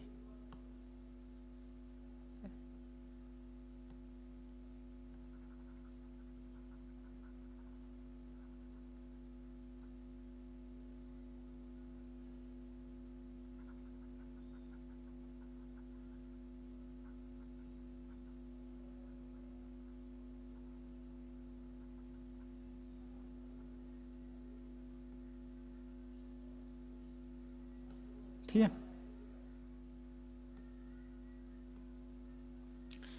अनुसार आप स्पेशलिस्ट हॉस्पिटल कहाँ खोला गया है? ग्वालियर, भोपाल, जबलपुर, इंदौर, इंदौर, भोपाल, ग्वालियर, जबलपुर। कहाँ खोला है साथियों आत्मनिर्भर मध्य प्रदेश के अनुसार specialist hospital?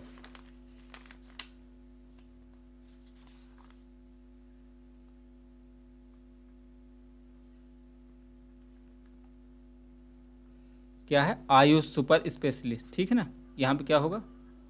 Ayush super specialist. Ayush super specialist hospital कहाँ खोला गया है, ये बताना है आप लोगों को। जल्दी से बताइए कहाँ खोला गया है साथियों। तो ये खोला गया है कहाँ? इंदौर और भोपाल में। कहाँ खोला गया है साथियों? इंदौर और भोपाल, मतलब option number C is the correct answer. Option number C आपका सही आंसर होगा। आगे चलते हैं। मध्य प्रदेश में एक जिला एक उत्पाद योजना का प्रारंभ कब किया गया था? फरवरी 2030, जनवरी 2030, मार्च 2030, दिसंबर 2022। एक जिला एक उत्पाद का शुभारंभ मध्य प्रदेश में कब से किया गया था?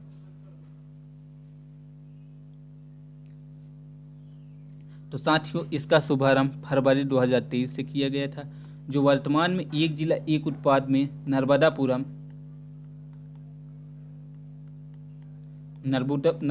में क्या हो चुका है साथियों? पर्यटन हो चुका है। और एक जिला एक उत्पाद का जो सूचना आया था या फिर लिस्ट जारी हुआ, सूचना या लिस्ट कितने जिलों में जारी हुआ है साथियों? तो वर्तमान में 53 जिलों में जारी हुआ है। और मध्य प्रदेश में कुल कितने जिले हैं? तो 55 जिले हैं। कितने जिले हैं साथियों? 55 जिले हैं, परंतु 53 जिलों में ODOP जारी हुआ है। एक जिला एक उत्पाद, वन डिस्ट्रिक्ट वन प्रोडक्ट केवल 53 जिलों में हुआ है। 55 जिला हैं परंतु 53 में जारी हुआ है। ये कब से चालू हुआ है वन डिस्ट्रिक्ट वन उत्पाद? तो साथियों ये फरवरी 2023 से प्रारंभ हुआ है। आगे चलते हैं। हस्त निर्मित कालीन GI टैग किस क्षेत्र से संबंधित है? दमोह, ग्वालियर, जबलपुर, मुरैना। हस्त निर्मित कालीन GI टैग किस क्षेत्र से संबंधित? दमोह, ग्वालियर, जबलपुर और मुरैना। तो साथियों क्या होगा आपका सही आंसर? जल्दी से बताइए। तो साथियों ये आपका सही होगा ग्वालियर से। कहाँ संबंधित है? ग्वालियर से संबंधित है। और इसे कब GI टैग दिया गया? 2023 में दिया गया था साथियों। और इसमें चमकीले रंग, पशु पक्षी, जंगल दृश्य का प्रयोग किया गया है। जंगल दृश्य का प्रयोग किया गया है। आगे चलते हैं। ऑपरेशन 11-2, ऑपरेशन फ्लड 2 का निम्न में से किससे संबंध है? ऑपरेशन फ्लड 2 का निम्न में से किससे संबंधित है? पहला, बाढ़ की रोकथाम, दुग्ध आपूर्ति, मत्स्य उत्पादन, मोती उत्पादन। किससे संबंधित है साथियों? तो यह दुग्ध की उत्पत्ति आपूर्ति से संबंधित है। दुग्ध आपूर्ति से संबंधित है। क्लियर? आगे चलते हैं साथियों। किस कार्यक्रम के अंतर्गत बंदरगाह अर्थव्यवस्था, क्या किस कार्यक्रम के अंतर्गत बंदरगाह अर्थव्यवस्था की परिकल्पना की गई है? पहला, सेतु भारतम योजना, सागरमाला परियोजना, आत्मनिर्भर भारत और भारत माला परियोजना। साथियों किसके अंतर्गत है? तो यह है साथियों सागरमाला परियोजना 2015 के अंतर्गत। किसके अंतर्गत? 2015 के अंतर्गत है सागरमाला परियोजना। ठीक है, आगे चलते हैं। मौद्रिक नीति का निर्माण भारत में कौन करता है? मौद्रिक नीति का निर्माण भारत में कौन करता है? वित्त मंत्रालय, भारतीय रिजर्व बैंक, सेबी, योजना आयोग। वित्त मंत्रालय, भारतीय रिजर्व बैंक, सेबी, योजना आयोग। मौद्रिक नीति का वर्णन कौन करता है साथियों? तो मौद्रिक नीति का वर्णन निर्माण भारतीय रिजर्व बैंक करता है। कौन करता है? भारतीय रिजर्व बैंक अर्थात आरबीआई। स्थापना कब हुई थी साथियों? तो 1 जनवरी 1 अप्रैल कब हुआ था? 1935। किसके तहत? आरबीआई अधिनियम 1934 के तहत। राष्ट्रीयकरण कब किया गया था साथियों? तो राष्ट्रीयकरण इसका किया गया था, कब किया गया था? 1 जनवरी 1949 को। कब किया गया था? 1 जनवरी 1949 को। आगे चलते हैं। जीव कोशिका और उसकी आनुवांशिक विशेषताओं का अध्ययन किसके अंतर्गत किया जाता है? Morphology, cytogenetics, physiography, paralogy. किसके अंतर्गत किया जाता है? जीव कोशिका और उसकी आनुवांशिक विशेषताओं का अध्ययन।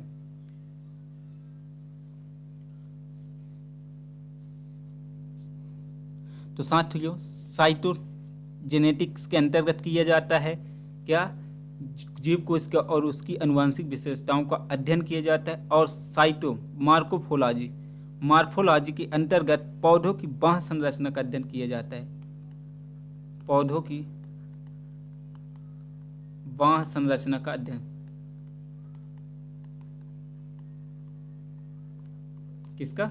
पौधों की बाह्य संरचना का अध्ययन किया जाता है। साथियों फिजियोलॉजी के अंतर्गत प्राकृतिक भूगोल का अध्ययन। और साथियों पैरालॉजी के अंदर स्पंजों का अध्ययन किया जाता है।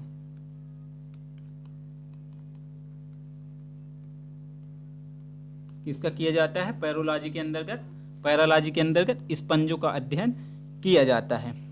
आगे चलते हैं।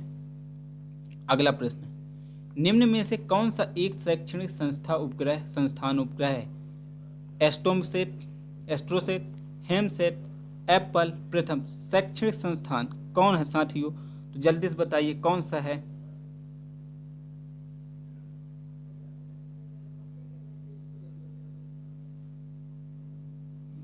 तो साथियों आपका प्रथम क्या है? शैक्षिक संस्थान है। ठीक है, आगे चलते हैं। इसरो की स्थापना कब हुई थी? इसरो की स्थापना कब हुई थी? 15 अगस्त 1959, 15 अक्टूबर 1969, 15 अगस्त 1969 और 15 अक्टूबर 1959 को। कब हुई थी साथियों इसरो की स्थापना? 15 अगस्त 1969 को। Option number C correct answer. आगे चलते हैं। अस्थि को मांसपेशियों से जोड़ने वाली संरचना क्या है साथियों? टेंडस, लिगामेंट, कार्टिलेज और डायफ्राम। तो साथियों आपका सही आंसर है टेंडन। क्या होगा? टेंडन। ठीक है, आगे चलते हैं। निम्नलिखित में से कौन सा युग्म सही सुमिलित नहीं है? सही सुमिलित नहीं है। किस विटामिन की खोज किसने की थी ये बताना है साथियों। तो आपको बताना है कौन सा युग्म सुमिलित नहीं है। पहला vitamin A McCollum, vitamin B McCollum, vitamin C हॉलकट और साथियों विटामिन डी पालमूलर। विटामिन डी क्या है साथियों? पालमूलर है। तो आइए देखते हैं इसके बारे में। तो देखते हैं विटामिन ए मैकुलन, ये तो सही है। विटामिन बी के खोजकर्ता कौन है साथियों? मैकुलन है, ये भी सही है। विटामिन सी के कौन है साथियों? हॉलकट है। और साथियों विटामिन डी के कौन है? तो हॉपकिंस है। विटामिन डी के कौन है साथियों? हॉपकिंस है। ठीक है, आगे चलते हैं अगले प्रश्न की ओर। इनमें से किस रोग को मंगोलिज्म भी कहा जाता है?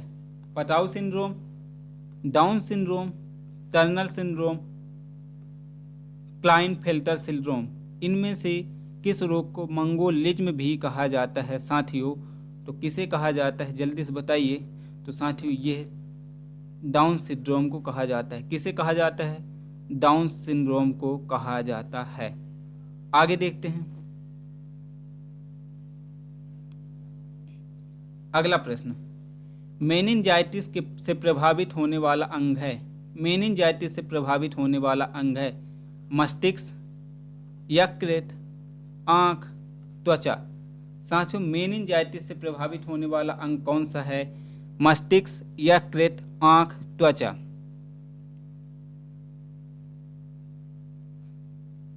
साथियों, इससे प्रभावित होने वाला अंग है मस्तिष्क। क्या है? मस्तिष्क। इसका लक्षण क्या है साथियों? तो इसका लक्षण है तेज बुखार। क्या है लक्षण? तेज बुखार है। आगे चलते हैं।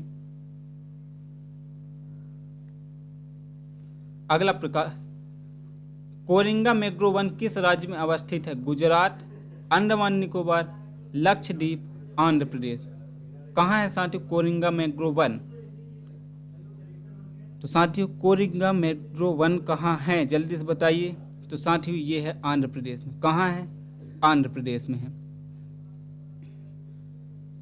तो साथियों, आज का सेशन हमारा यहीं पे समाप्त होता है। आपको हमारा ये प्रयास कैसा लगा कमेंट करके ज़रूर बताएं। और साथियों, यदि आपको हमारा ये प्रयास अच्छा लगा हो तो अपना फीडबैक देना मत भूलिएगा। और हमारे चैनल को लाइक शेयर सब्सक्राइब जरूर करिए साथियों। और हमारे साथ जुड़ने के लिए आप सभी का बहुत बहुत धन्यवाद।